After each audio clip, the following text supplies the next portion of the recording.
जिस वक्त पहलगाम में 28 बेगुनाहों का खून बिखर रहा था, मासूमों की चीखें हवा में तैर रही थीं, उसी वक्त दिल्ली में पाकिस्तान हाई कमीशन में केक कट रहा था। ऐसा लगा कि मानो हिंदुस्तानियों की लाशों पर भारत के अंदर पाकिस्तान के अधिकारी जश्न मना रहे थे। उस वक्त भी यह सवाल उठा था कि यह कैसा तमाशा है? क्या यह महज इत्तेफाक था या फिर आईएसआई का हिंदुस्तान को चिढ़ाने का एक गंदा खेल? लेकिन आज यह सवाल फिर से इसलिए उठ रहा है क्योंकि उसी केक वाले गद्दार के साथ ज्योति मल्होत्रा की तस्वीर वायरल हो रही है। और जब यह तस्वीर सामने आई तो हिंदुस्तानियों का खून जो है वो खौल उठा। यह सवाल उठा कि क्या ज्योति मल्होत्रा भी उसी केक वाले शख्स की साथी थी? वो शख्स जो पहलगाम नरसंहार के बाद पाकिस्तान हाई कमीशन में केक ले जा रहा था। क्या ज्योति ने भी 28 लाशों पर जश्न मनाने वाले केक ले जाने वालों के साथ पाकिस्तान हाई कमीशन में जश्न मनाया था? क्या वो उनकी दोस्त थी? क्या वो उनकी मददगार थी? क्या वो उनके साथ थी? क्या पहलगाम में उसकी भी भूमिका थी या फिर अनजाने में वो आईएसआई की शिकार थी? ज्योति मल्होत्रा की कहानी में इतने सारे संयोग हैं कि हर संयोग भी अब चीखने लगा है। यह सवाल मन में आता है कि क्या इतना बेहिसाब इत्तेफाक मुमकिन है? और ज्योति की पूरी कहानी इत्तेफाकों से भरी पड़ी है।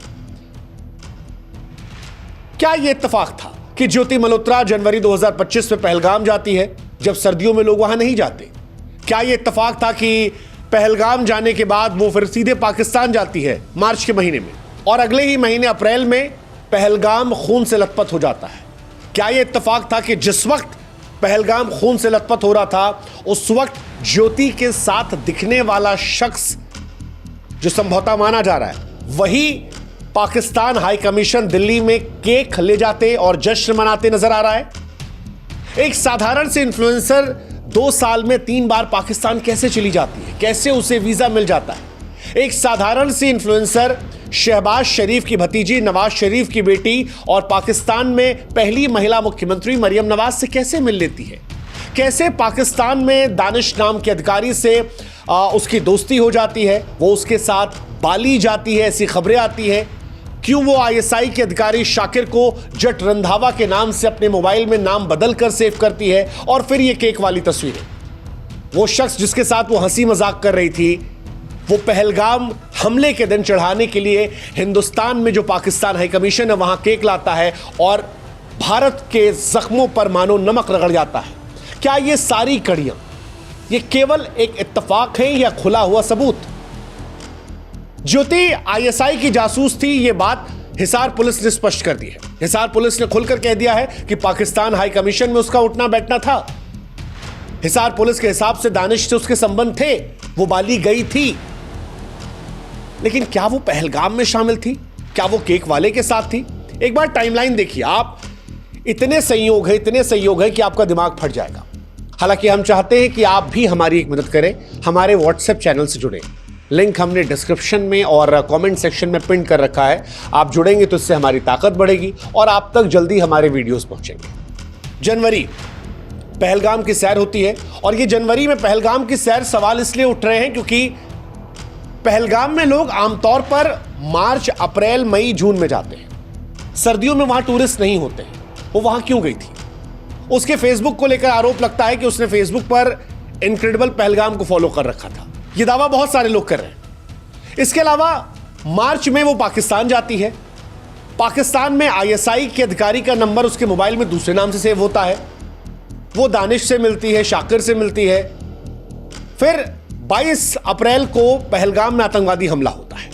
28 पर्यटक मारे जाते हैं। हमलावरों को हर गली पता थी, हर कमजोरी पता थी। हमलावर वहां आते हैं और वहां से गायब हो जाते हैं और किसी को पता नहीं चलता। फिर जिस वक्त ये खबर आती है उस वक्त पाकिस्तान हाई कमीशन में जश्न मन रहा होता है। जश्न मनाने वाला, केक लाने वाला ज्योति का साथी जिसके साथ वो खिलखिलाकर हंस रही थी। इसके बाद वो गिरफ्तार होती है 17 मई को। हिसार के एसपी कहते हैं कि वो आईएसआई की एसेट थी, उसे तैयार किया जा रहा था। स्पॉन्सर्ड ट्रिप्स पर वो पाकिस्तान जा रही थी। अब सवाल यह है कि क्या इतने संयोग ज्योति का पहलगाम से पाकिस्तान कनेक्शन, क्या ये सब इत्तेफाक है? सब इत्तेफाक है। और ये केक वाली तस्वीर देखकर हिंदुस्तानियों का खून जो है वो खौल उठा है, क्योंकि ये तस्वीर बहुत परेशान करने वाली है। 2023 पाकिस्तान हाई कमीशन की इफ्तार पार्टी थी, जहां ज्योति जिस शख्स के साथ हंस रही थी, वही शख्स पहलगाम नरसंहार के अगले दिन केक काटते नजर आता है। सवाल यह है कि क्या यह बेकसूर इन्फ्लुएंसर की मासूमियत है या फिर दुश्मन का चेहरा बदलकर वो हमारे बीच बैठा है? क्या ज्योति का केक वाला दोस्त वही है जो पहलगाम नरसंहार के बाद पाकिस्तान हाई कमीशन में जश्न मना रहा था? इस तस्वीर ने फिलहाल तहलका मचा रखा है और सोशल मीडिया पर बहुत दावा किया जा रहा है। तमाम अखबारों ने, तमाम वेबसाइट्स ने यह दावा किया है कि यह वही शख्स है। हम चाहेंगे कि हमारी सुरक्षा एजेंसियां भी इस बात को स्पष्ट करें कि क्या यह वही शख्स है, लेकिन लोग जब तस्वीरों को दिखा रहे हैं अलग अलग एंगल से, तो प्रतीत होता है कि शायद यह वही शख्स है।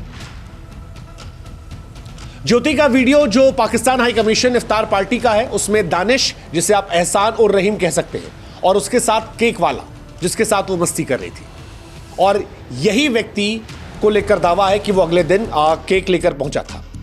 अब क्योंकि हिसार पुलिस ने स्पष्ट किया है कि ज्योति का संबंध जो है वो पाकिस्तान हाई कमीशन में बड़ा गहरा था, उनकी पार्टियों में उठना बैठना था, पाकिस्तान स्पॉन्सर ट्रिप पर जाना था, इन लोगों के साथ वो बाली घूम रही थी।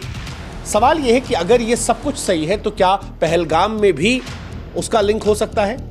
एनआईए को तस्वीर की जांच करनी होगी। क्या ज्योति भी इस जश्न के साये में थी या फिर एक कठपुतली थी?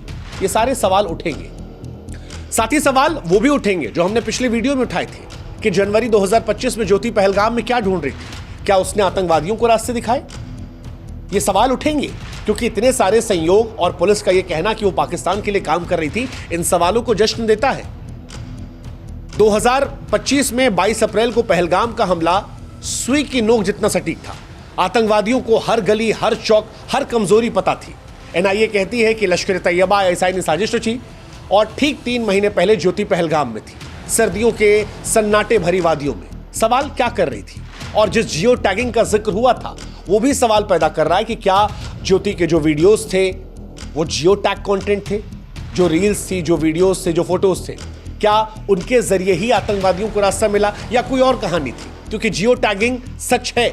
2058 में स्ट्रावा ऐप ने अमेरिकी ठिकानों को उजागर किया था, तो आप उस तरह से टेक्नोलॉजी को इनकार नहीं कर सकते।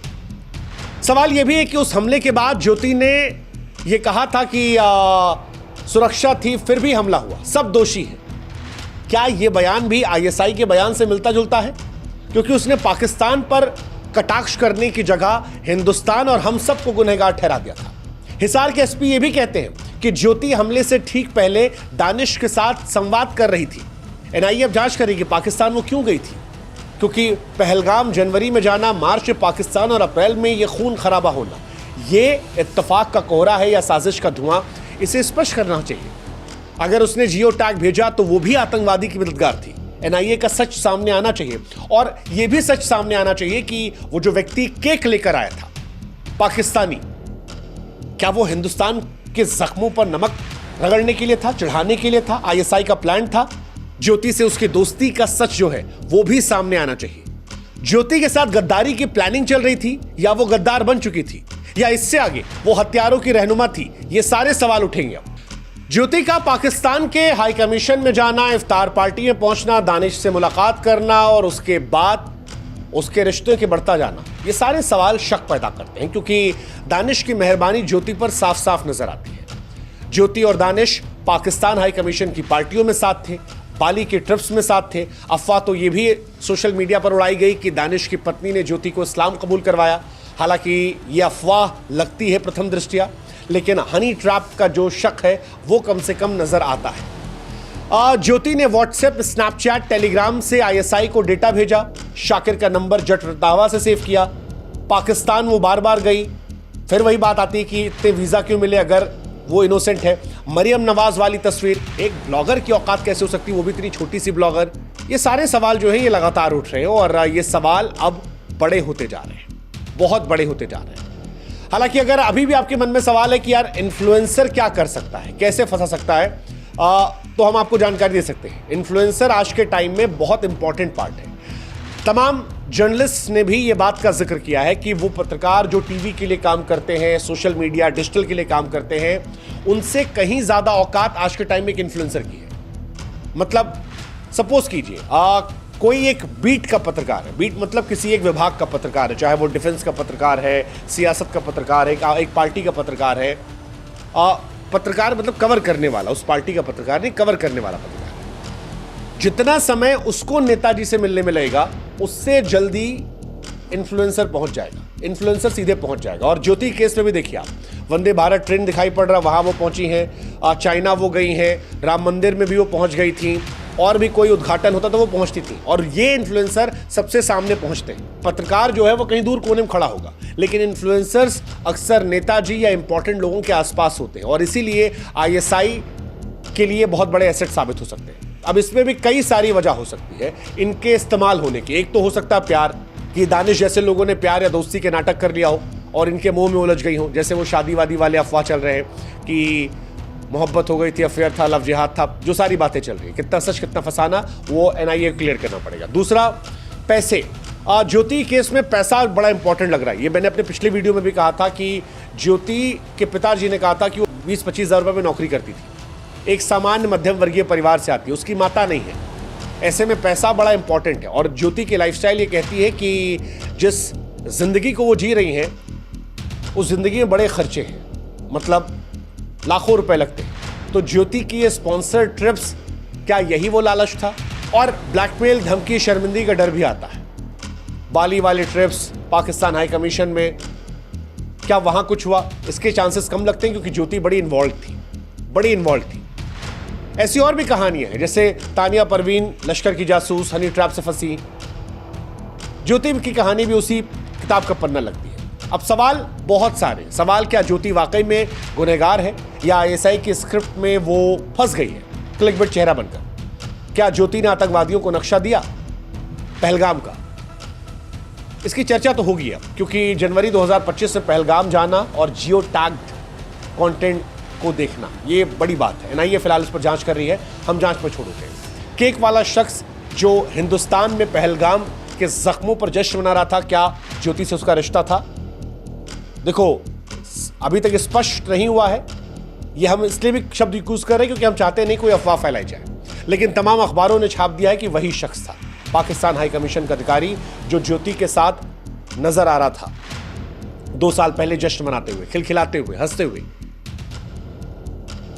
हम चाहेंगे कि उसकी पहचान भी जल्दी स्पष्ट की जाए। अब सवाल ये कि क्या ज्योति आईएसआई की जासूस थी या प्यार में फंसी बेवकूफ? दोनों हो सकता है।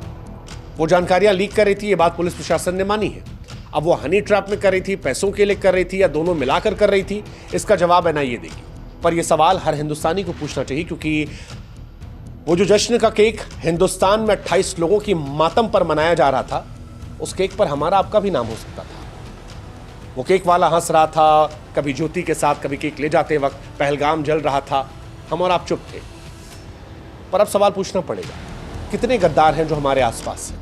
क्योंकि जासूसी आज शायद ऐसे ही मुस्कुराहट से शुरू होती है, हमला हंसी से शुरू होता है।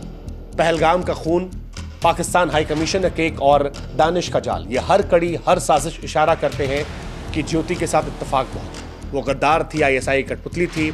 एनआईए की जांच ये बताएगी, लेकिन उससे गतिविधियां हर भारतीय के लिए चेतावनी है कि सोशल मीडिया पर जरूरत से ज्यादा भरोसा खतरनाक हो सकता है, और सोशल मीडिया पर जो हो रहा है उस पर पैनी नजर रखने की जरूरत है, खास तौर पर उन लोगों पर जिनके सीने में दुश्मन पार के लिए भी दिल धड़कता है।